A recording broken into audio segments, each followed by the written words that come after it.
안녕하세요. 심화국어반 학생 여러분. 네, 이제 우리말 탐구 6번째 시간 시작합니다. 한국어 공부 어떤가요? 어렵지 않아요? 한글은 쉬운데 높임 표현 공부하는 게 너무 힘들어요. 여러분들 이런 이야기 외국인들한테 혹시 들어보신 적 있으세요? 한글, 세계적인 문화유산이죠. 우리의 자랑스러운 문화유산. 한글은 쉽다. 인정. 우리도 인정. 외국인도 인정. 여러분들은 높임 표현 때문에 국어 공부하는 거 힘들다 하는 얘기 저 많이 들어보지 못했는데요. 외국인들은 유독 높임 표현 공부하는 거 어렵다 하는 이야기는 여러분들이 어렵지 않게 종종 들어봤을 것 같아요. 네, 오늘의 수업 주제입니다. 왜 다른 나라 말에는 잘 없는 높임말과 낮춤말이 우리나라 말 한국어에는 있는 걸까요? 여러분들도 알다시피 우리나라에만 유일무이하게 높임말이 존재한다, 높임법이 존재한다 하는 건 아니지만 여러분들이 일반적으로 알고 있는 다른 외국어는 조금 더 공손한 표현은 있다 하더라도 우리말처럼 높임 표현이 까다롭고 복잡한 나라 언어는 여러분들이 쉽게 접하는 외국 언어 중에는 없을 것 같아요. 근데 왜 이런 높임 표현 또는 높임말 낮춤말이 한국어에 있는 건지 왜 그런 건지 궁금해 해본 적 평상시에 있으신지 모르겠네요. 늘상 문법 시간에 공부는 하고 있죠. 근데 우리가 높임 표현을 오늘은 좀 색다르게 접근해서 공부해 보려고 합니다. 네, 오늘 6번째 시간이고요. 지난 시간에 공부했었던 불규칙 활용에 대한 끝없는 탐구 수업이요. 나는 문법 싫어요. 특히 규칙, 불규칙, 복잡한 거 싫어요 하는 친구들 수업 어떻게 들었는지 모르겠지만 제가 여러분들에게 전하려고 하는 주제는 불규칙 활용이 아니었었죠. 규칙 활용과 불규칙 활용을 공부하는, 공부하는 내용으로 수업을 한 것이 아니라 예외 규정, 좀 특이한 규정을 대하는 우리의 마음 자세, 마음가짐에 대한 이야기를 했었던 거니 그 마음가짐은 제 수업을 듣고 좀 바꾸셨으면 좋겠어요. 네. 그다음 오늘은요. 높임 표현을 공부하는 우리의 자세에 대해서 생각해 보도록 할 건데요. 네. 좀 전에 말씀드린 것처럼 높임 표현이라는 게 왜 유별나게 우리나라에만 존재하는 거고 유별나게 존재하는 거니 외국인들에게 어려울 수밖에 없겠죠. 근데 단순히 다른 나라에 없는 게 있기 때문에도 어려울 수 있겠지만 높임 표현 공부하다 보면 평상시에 한국인들 높임 표현에 대해서 그렇게 스트레스 받지 않거든요. 아이들도 그렇고 어른들도 그렇고. 근데 국어 공부를 하면, 문법 공부를 하면 문법 책 속에 나오는 높임 표현과 관련한 공부는 또 웬만한 친구들이 쉽다고 느끼지는 않았을 거예요. 그거 하나씩 따져보면서 높임 표현에 대해서 어떤 생각을 가질지 오늘 여러분들만의 생각을 한번 정리해보는 시간이 되면 좋겠어요. 제가 지금 하고 있는 내용 182쪽에 관련 내용이 좀 있습니다. 그리고 제가 그거 발췌해서 썼어요. 근데 국어 교과서에서 여러분들에게 탐구활동 하라는 거 하고 제가 여러분들에게 고민하시라고 하는 거 하고는 조금 다르니 우리는 우리 식대로 저는 제 식대로 수업 이끌어 나갈 것이고 제 수업 초점에 두고 보시고 국어책은 참고로 보시면 되겠습니다. 그리고 국어 교과서 지금 말글살이 파트를 다 하고 있습니다. 5강에서 4강에서 3강에서 했었고요. 오늘 교과서 말글살이는 이것으로 끝이 나요. 언어 예절의 협력적 탐구라는 제목으로 주제로 182쪽에 나오니 교과서 있는 내용도 한번 복습 겸 보시면 좋겠습니다. 지금 제가 보여드리는 이 장면 바로 교과서에 언어 예절의 협력적 탐구라는 주제로 제일 처음 제시가 된 문장인데요. 같이 한번 볼게요. 아버지 지금 뭐 하시고 계시니? 너가 아버지 뭐 하시노? 그 유명한 대사. 그거 아니죠. 죄송합니다. 신문 읽으시고 계십니다. 읽으시고 계시다가 옳은 표현이니? 뭐가 잘못된 표현인가요? 여러분들 보이시나요? 어머니 마음에 공감이 되세요? 아니면 아들 마음에 공감이 되세요? 아버지 지금 뭐 하시고 계시나? 했는데 신문 읽으시고 계십니다. 어색하게 들리세요? 어머니 귀에는 어색하게 들렸나 봐요. 근데 아이는 도통 어디가 어떻게 잘못됐는지. 여러분들은 어떠신지 되게 궁금하네요. 신문 읽으시고 계십니다가 틀렸나요? 그럼 바른 표현은 뭔가요? 어머니 기준으로는 어색하게 들리신 모양이에요. 여러분들 기준으로는 어떠며 여러분들 기준이든 어머니 기준이든 나 국어 시간에 이렇게 공부했다. 그러니 내 귀에는 별로 어색하게 들리지 않지만 이게 맞다. 아니면 거꾸로 네, 여러분들은 어떤 생각을 가지고 계신지 오늘 수업 일기에다가 그 내용, 네, 그 고민 같이 적어주셔도 좋을 것 같아요. 답은 말씀드리지 않겠습니다. 네. 그리고 국어 시간에 높임 표현 공부한다고 했는데요. 평상시에는 별로 스트레스 받아 하지 않다가 국어 시간에 높임 표현 공부 만만치 않다고 했는데요. 여러분들이 알고 있는 네, 알공이라고 오타가 났네요. 높임 표현 관련한 공부 어디까지 기억하고 있으신지 일단 네, 기억력 테스트 좀 해볼까요? 평상시에 이런 말 쓸 일은 없지만 수업하면서 제가 처음에 우리나라 높임 표현이 있는데 네, 높임 표현 어떤 거 있나요? 하고 물어보면요. 정말 순수한 친구들이 네, 다 붙이고 까 붙이고 요 붙이는 거 3가지가 있다 이렇게 이야기를 해요. 아주 단순한 생각이고 아주 재미있는 발상이죠. 근데 사실 외국인들에게 한국어에는 너희 나라에는 없는 높임말이 있다. 근데 높임 표현 그렇게 어렵지 않다. 마지막에 요 붙이면 된다. 이런 이야기는 한국인이라면 누구라도 쉽게 할 수 있는 이야기이긴 하죠. 요는 뭐 그렇다 치고요. 근데 제가 옆에다가 하다요? 이런 말 되나요? 했을 때 그렇죠. 이거 하다요 말 안 되잖아요. 그러니까 요를 붙일 수 있기도 하고 붙일 수 없기도 해요. 무조건 끄트머리 말에다가 요만 붙인다고 한국말은 낮춤말이 높임말로 변신한다 이렇게 말하기 힘들어요. 그리고 다 붙이면 된다, 까 붙이면 된다라고 말은 하는데요. 하다가 높임말인가요? 또 할까가 높임말인가요? 아니죠. 합니다, 뭐 했습니다 이게 높임말이죠. 그리고 할까는 아니고 할까 요거 뭐뭐 했습니까? 라고 물었을 때 그때 까는 끄트머리가 까로 끝나면서 높임말이죠. 그러니 우리가 단순히 다나 까나 요를 붙이면 다 높임말이 된다. 이렇게 외국인들에게 쉽게 알려줄 수 없고 우리가 국어 공부할 때도 그렇게 받아들이면 조금 네, 안 통하는 부분이 많아서 네, 이건 안 될 것 같아요. 그 국어 공부 조금 하신 분들이요. 우리 워낙 중학교 때부터 이거 배웠으니까요. 상대 높임, 객체 높임, 주체 높임이라는 말까지는 조금 익숙하게 들리실지 모르겠네요. 이 말은 분명히 배웠었죠. 네, 평상시에 쓸 일은 없다 하더라도 상대방 높이는 상대 높임 이게 가장 일반적인 네, 한국어의 높임법이고요. 그 다음에 상대방이 누구든지 상관없이 주어가 또는 주어하고 상관 있는 무언가가 높여야 될 대상이면 주어가 높여야 될 대상이면 네, 주어를 높이는 높임법을 주체 높임법이라고 하고 주어가 높임의 대상은 아닌데 상대방도 아닌데 목적어나 부서어가 또 높임의 대상일 때는 객체 높임법을 사용을 해요. 그래서 뭐 이거 3가지를 동시에 사용할 수도 있는 것이고 3가지 중에 1가지 또는 2가지가 동시에 실현될 수도 있는데요. 이런 거 분간하는 거 한국 아이들도 힘들어해요. 이 말 자체를 이해하지 못하는 친구들도 많아요. 상대 높임은 상대적인 높임법 또는 상대방을 높인다 이 뜻입니다. 그러니까 상대방이 누군지를 봐서 우리가 상대적으로 높임법을 쓰고 있고 이게 가장 일반적인 높임법이긴 해요. 근데 아직도 주체 높임, 객체 높임도 있기 때문에 3가지를 다 공부하셨고 이거 분간하는 거 네, 만만하지는 않습니다. 그 다음 조금 더 기억력 되신다고 하면 직접 높임, 간접 높임까지 기억하고 계실지 모르겠네요. 이런 말도 네, 중학교 때부터 썼어요. 직접 높임. 주로 특수 어휘를 통해서 실현을 하는데요. 직접 높임은 뭐고 간접 높임은 뭐냐? 간단하게만 말씀드리면 직접 높임은 주어를 직접적으로 높이는 경우에 쓰는 거고요. 간접 높임은 주어하고 상관 있는 거를 높일 때는 네, 직접 높임을 또 쓰면 안 되고 간접 높임을 써야 된다고 우리가 일반적으로 국어 시간에 네, 배웠습니다. 그리고 압존법, 말만 들어도 어려운데요. 네, 말 자체도 어렵고 여러분들이 예문을 봐도 좀 이해가 안 되는 경우가 있어요.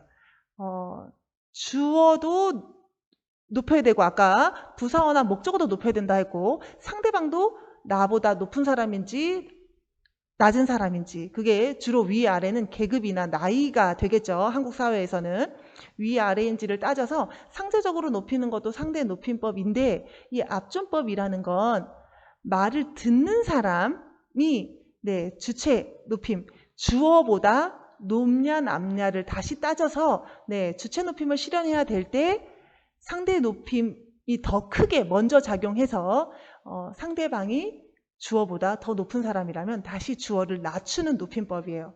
그러니까 쉽지 않잖아요. 이 설명 자체 하는 것도 네, 말이 지금 제가 꼬이고 있잖아요. 앞전법 주어를 높이고 싶은 경우에도 상대가 주어보다 높은 사람인지 낮은 사람인지까지도 한국어 문법에서는 가려야 된다는 소리예요. 그러니까 여기까지도 어렵고 그 다음에 상대 높임이든 객체 높임이든 주체 높임이든 실현하는 방법도 제각각 스타일이 다른데 뭐 보통 시 들어가면 높임말이라 알고 깨서 님 뭐 여기까지는 알지만 밥을 진지라고 하는 거 이거 외국인들 다 외워야 될 거 아니에요. 그렇죠? 모시다는 이런 특수 어휘는 한국인들에게는 한국인들 나름대로 어휘를 하나 더 알아야 된다는 번거로움이 있고 외국인들한테는 정말 어려운 요소가 되겠죠. 기본 어휘 외우는 것도 어려운데 그 어휘에 높임 표현까지 공부를 해야 되니까요. 그리고 네, 제가 하나 더 드립니다. 아래 예문의 적절성에 대해서 교과서는 생각해 보라고 했는데요. 저는 판단해 보라고 문제를 조금 바꿔봤어요. 가나다라 마바 6개 문장을 제가 라는 문장은 아니죠. 네, 6개의 예를 여러분들에게 지금 보여드릴게요. 한번 천천히 생각해 보세요. 적절성에 대해서 판단하라니까 어떤 건 맞고 어떤 건 틀렸다는 얘기겠죠. 몇 개나 맞는 표현으로 여러분들 눈에 보이시는지, 다 틀린 건지, 다 맞는 건지, 아니면 맞고 틀린 게 적절히 섞여 있는 건지. 그리고 라 같은 경우는 제가 저희 나라, 저희 학교, 저희 반이라고 했는데 이건 맞으면 다 맞고 틀리면 다 틀리는 건지, 아니면 맞고 틀린 게 섞여 있는 건지 조금만 시간을 좀 가지고 생각을 해보세요. 도전해보시고 싶으신 친구들은 네, 잠시 영상을 멈췄다가 네, OX 제 답하고 맞춰보시면 되겠어요. 네, 가는 틀렸습니다. 맞다고 생각한 친구들은 머릿속에 혼란이 막 오죠. 어디가 어떻게 틀렸다는 거지? 그쵸? 네, 아버지한테 야단을 맞았다? 하나도 어색하지 않은 것 같은데 그럼 이걸 어떻게 해야 된다는 소리지? 아마 틀렸다고 답을 주고 여러분들에게 이거 바르게 고쳐보세요 하면 제 판단으로는 정말 여러 가지 답이 나올 것 같아요.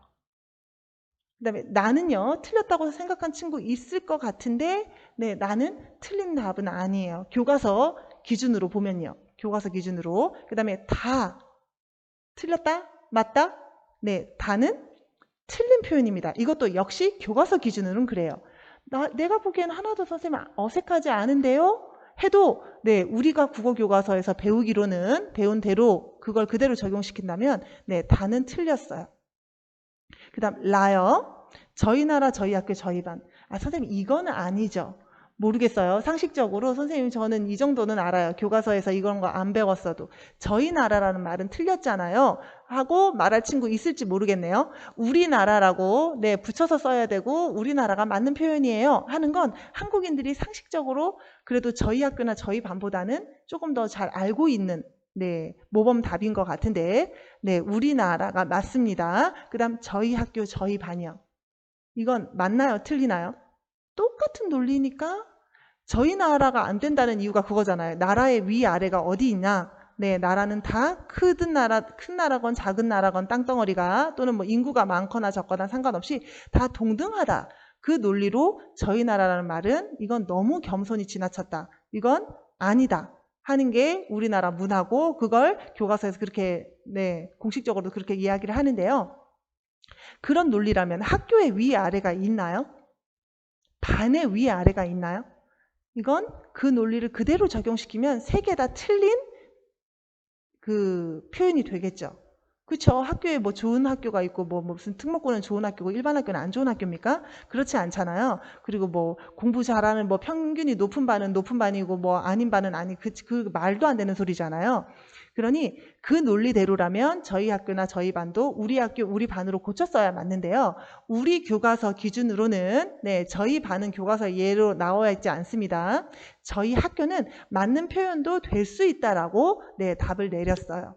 그냥 겸손함의 표현으로 자기가 다니는 학교를 낮출 수 있다 했는데 여기에 대해서는 의견이 분분할 수 있죠. 라는 네, 지금 저희 반에 관련해서는 정답 없음이고요. 교과서 기준으로 제가 본다 했습니다. 저희 나라는 확실히 틀린 거. 저희 학교는 교과서에서는 틀리지 않았다고 얘기했지만 네, 얼마든지 이견이 있고 저 또한 우리나라가 맞다면 우리 학교가 네, 맞다고 생각합니다. 그러니 선생님들 사이에서도 네, 맞다 틀렸다가 의견이 갈릴 수 있는 부분이에요. 여러분들은 여기에 대해서 어떻게 생각하시나요? 여러분들만의 또 의견을 가질 수 있으시겠죠? 그 다음에 마하고 바하고는 조금 익숙할지 모르겠지만 네, 작년 2학년 2학기 때 1반부터 9반까지 다 배우셨어요. 네, 교과서에 나왔었던 예문이고 우리 교과서에 다시 나와요. 주문하신 커피 나오셨습니다. 말씀하신 사이즈가 없으십니다. 네, 직접적으로 교과서 예문에 나와 있지 않지만 제가 가지고 있는 참고서에는 요 예가 나오더라고요. 근데 이 예는 네, 작년에 배우신 내용이니 이 정도는 기억하실 것 같아요. 교과서는 둘 다 틀린 표현으로 간주했었죠. 앞에서 이야기했었던 뭐 직접 높임, 간접 높임하고 연관이 되는 지금 예도 있고 그 다음에 주문하신 커피나 말씀하신 사이즈는 그냥 직접 높임, 간접 높임하고 상관없이 커피나 사이즈는 높임의 대상은 될 수 없다는 논리로 네, 틀렸다고 간주하는 거예요. 가 제가 정답 구구절절 설명 안 했습니다. 그 다음에 나다 간략하게 이야기했어요. 가나다라 마가 마바가 교과서에서는 어떤 논리로 맞다고 하는지 어떤 논리로 틀렸다고 하는지 일단 그걸 들어보시고 알아보시고 고민해 보시고 네, 여러분들이 또 여러분들만의 생각을 정리해 보시면 되겠어요. 근데 구체적으로 말씀 안 드려도 제 이야기를 쭉 따라가다 보면 제가 오늘 여러분들에게 전하고자 하는 논리나 네, 수업 주제는 이해하실 수 있으실 거예요. 시간 관계상 네, 앞에 관련한 내용은 학교 와서 또 공부하도록 하고요. 그다음에 여기 조금만 더 어려운 예 들어드려 볼게요. 네, 우리 교과서 4쪽에 3쪽에 그대로 나오는 예문인데요. 7개의 문장 예를 들었고 네, 문제수로 치면 7문제인데요. 이것도 적절성에 대해서 생각해보자 했으니 뭐는 맞고 뭐는 틀렸다는 소리예요. 여러분들 이것도 혹시나 국어에 자신이 있다거나 아니면 괜히 그냥 오기가 생겨서 도전해보고 싶다거나 시간이 충분히 있어서 잠깐 영상 멈추고 고민해 보실 수 있는 친구들은 고민을 해보시면 좋겠어요.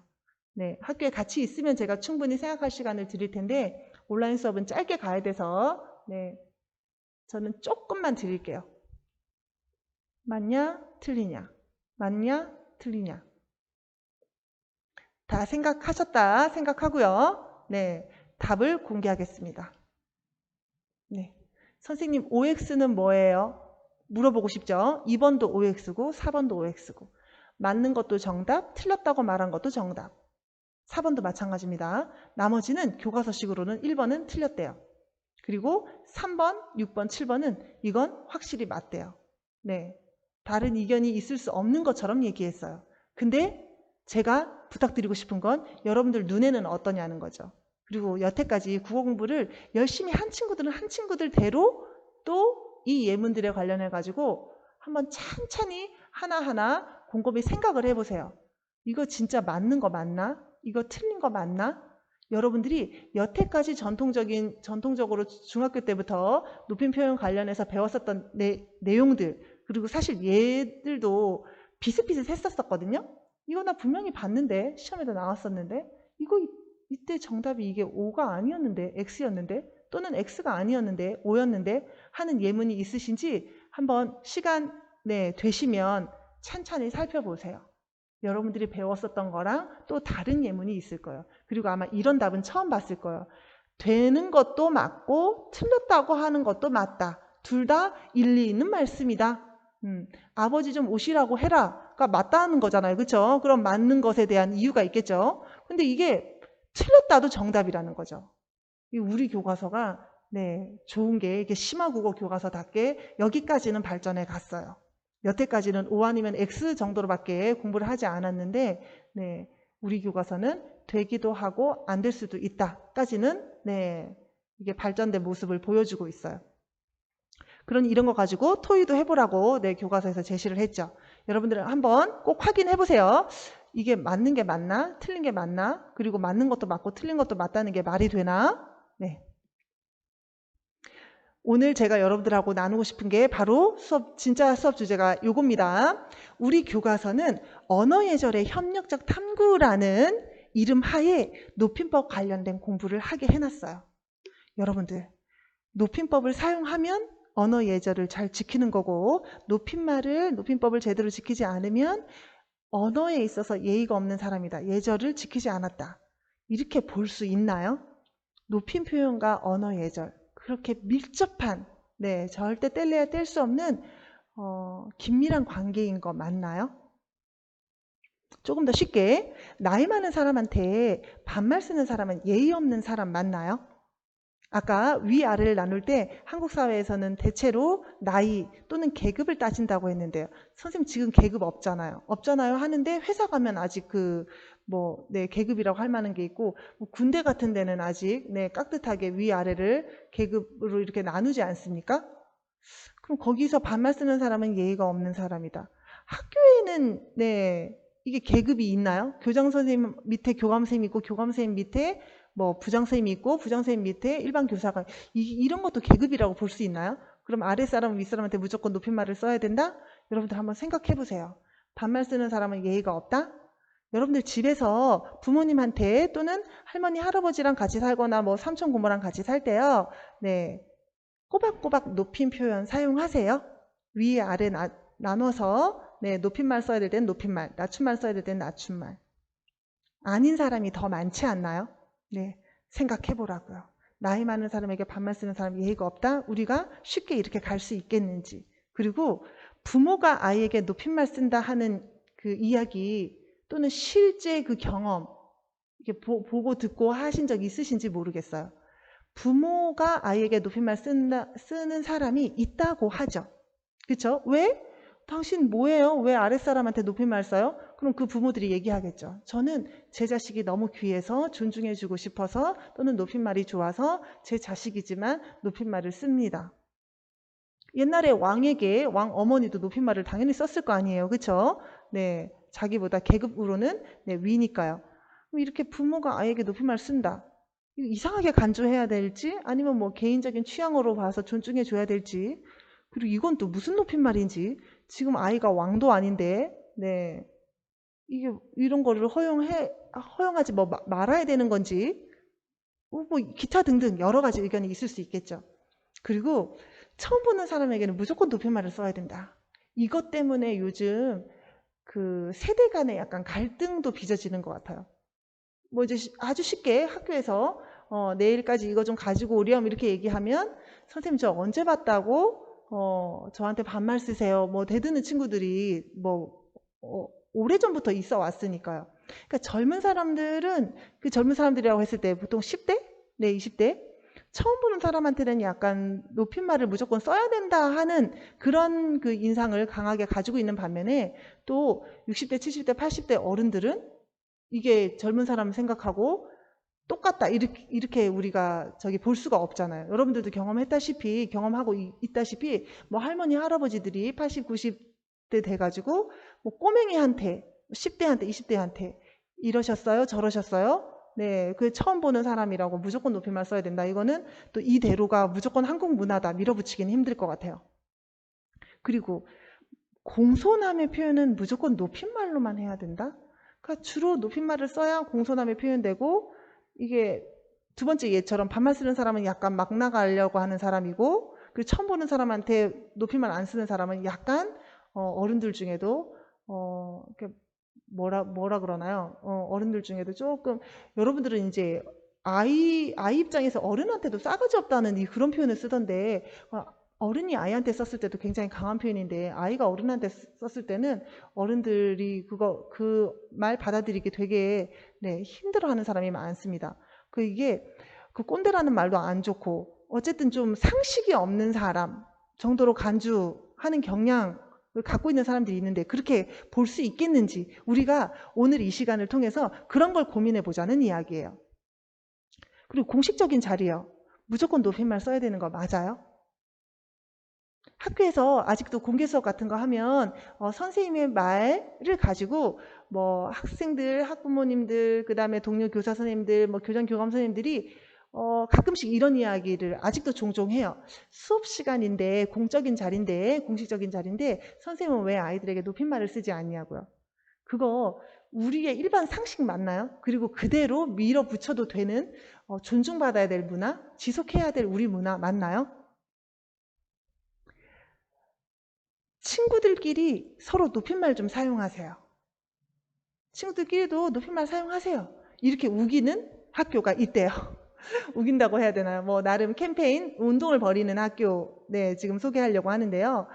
초등학교에서 이런 그 운동을 하는 학교들이 몇몇 있는가 봐요. 물론 중고등학교도 있을 수 있겠죠, 우리나라에서. 워낙 아이들이 막말 많이 하고 비속어를 많이 쓰니, 네, 이제 그런 거를 좀 안 쓰게 하기 위한 보완책인 것 같은데, 네, 여러분들은 이렇게 만약에 우리 학교에서 이거 하자 그러면, 네, 따를 용이 있으세요? 그리고 우리가 따르는 게 바람직한 언어 생활 하는 하나의 방법, 좋은 방법인지, 그걸 한번 생각해 보시면 좋겠어요.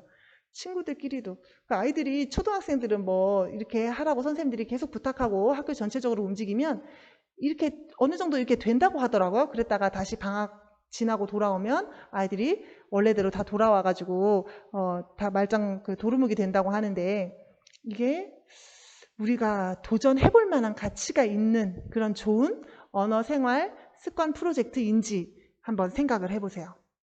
거꾸로요, 이 얘기까지 듣고 생각해 보세요. 높임말이 없는 학교도 있다는 거요. 네.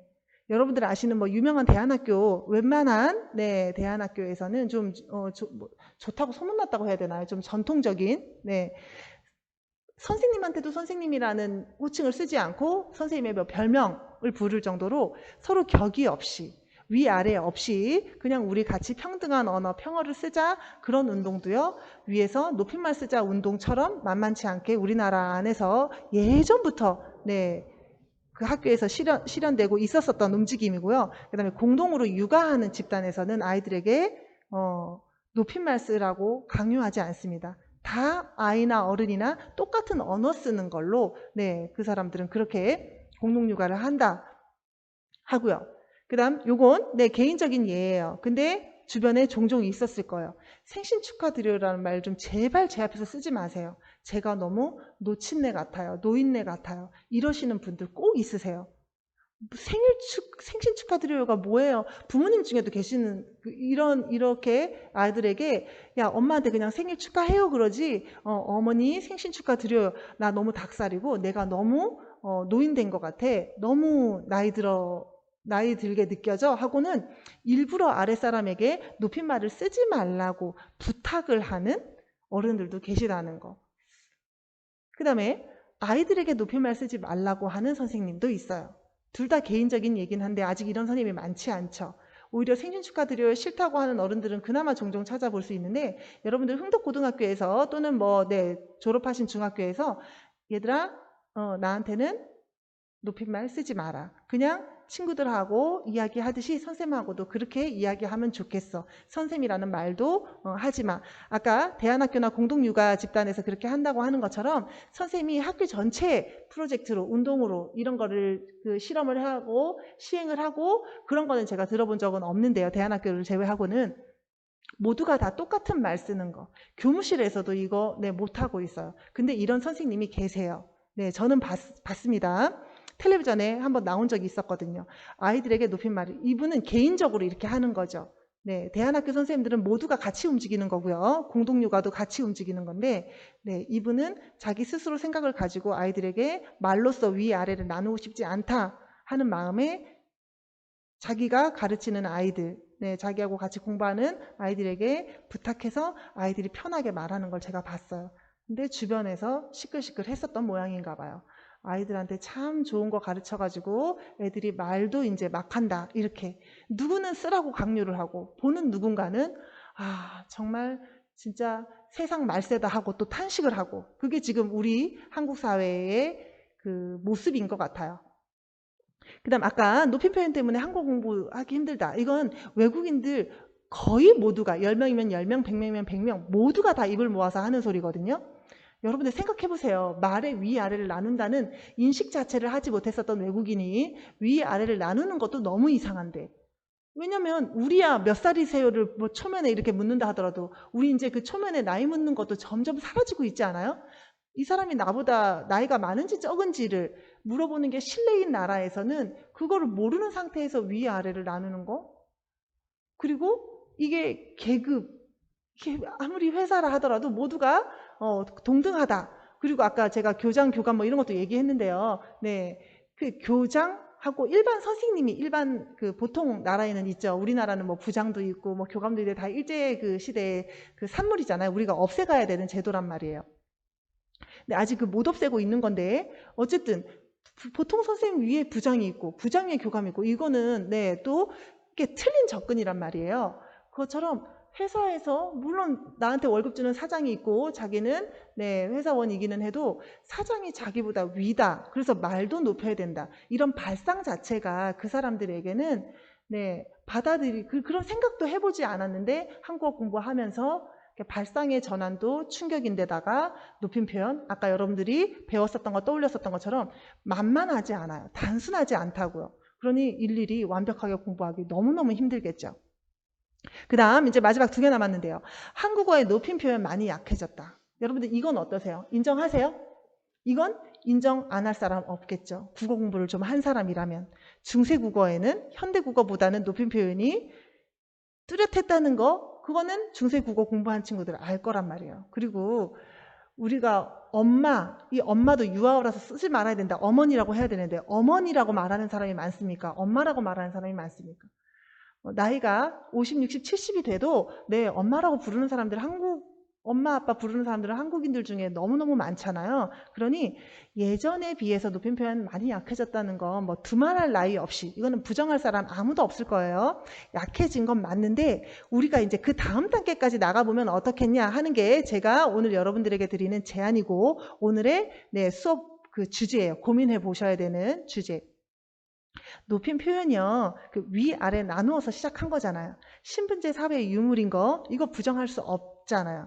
그럼 공식적으로는 지금 한국 사회에 뭐 다른 사회에도 아직 왕이 존재하는 나라가 있긴 하지만 일반적인 계급이라는 건 없단 말이에요. 모두가 다 인간은 나이가 많고 적고를 떠나서 사장이고 뭐 회사원이고를 떠나서 동등하고 평등하다라는 거는 우리의 기본적인 상식이에요.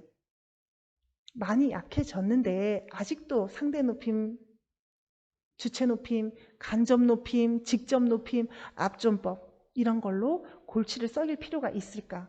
그리고 이제 교과서도 조금씩 바뀌었어요. 맞는 것도 인정, 틀린 것도 인정이라고 했어요. 압존법을 지키는 것도 맞고 지키지 않는 것도 맞다라고 우리 교과서는 그 수준까지 갔어요. 아까 맞기도 하고 틀리기도 하다가 바로 압존법하고 관련된 예문이었단 말이에요. 오늘의 결론입니다. 지금 이 시대를 사는 우리가 대한민국에서 여태까지는 높임 표현 열심히 배워왔어요. 그리고 어머니처럼 언어에 예민하신 분들 아까 호기심 가지기에서 봤던 것처럼요. 신문 읽으시고 계시다가 맞니? 예민한 사람은 들리고 예민하지 않은 사람은 안 들리고 이거 가지고 서로 뭐가 어디가 어떻게 틀렸는데요? 하고 시시비비를 가리고 이야기할 필요가 있을까? 밥은 밥대로 외우고 진지는 진지대로 외우고 있다는 있다대로 외우고 계시다는 계시다대로 외우게 외국인들에게 한국어 공부를 시킬 필요가 있을까? 정말 중요한 건 우리지만요. 외국인들은 그냥 외국어로서 국어 공부를 하는 거니까 너희 나라는 지금 시대가 무슨 시대인데 아직도 왕을 모시니? 것처럼 너희 나라는 요즘 시대가 어떤 시대인데 아직도 높임말을 쓰니? 높임법이 존재하니?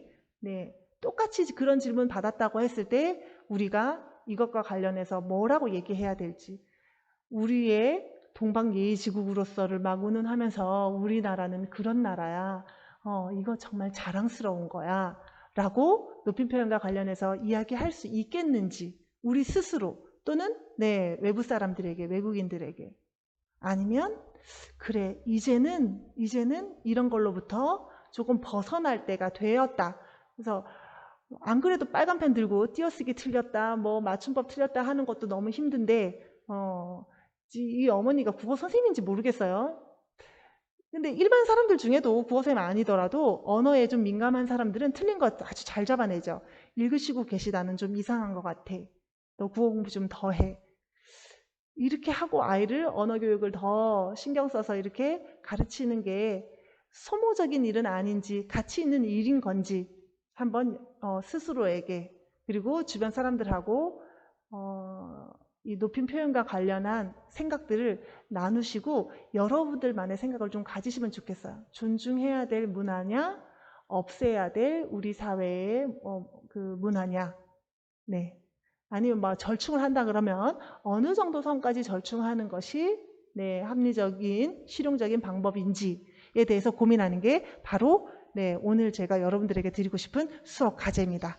오늘 수업 과제는 딴 거 없습니다. 이렇게 여러분들이 오늘 공부했었던 걸 공책 쓰기 하시면 돼요. 높임 표현의 종류 아는 거 한번 다 적어보시고요. 제가 아까 뭐 판서 대신해서 여기 띄워드린 것도 있긴 있죠. 더 알고 계신 거 생각나는 거 있으시면 적으시고요. 그 다음에 높임 표현에 대한 여러 가지 생각. 제가 네, 10몇 가지 되는 문장 늘여놓고 하나하나 생각해보자 했는데 거기에 대한 생각 네, 쭉 나열해 보셔도 되고 또 여러분들이 평상시에 가지고 있었던 생각 나열해 보셔도 되고 그리고 이번 수업 듣고 평상시에 여러분들이 생각하고 계셨던 거 종합해서 느낀 점이 어떤 건지 한번 공책에 여러분들의 생각의 지도를 네, 마구마구 기록으로 남겨주시면 좋겠어요.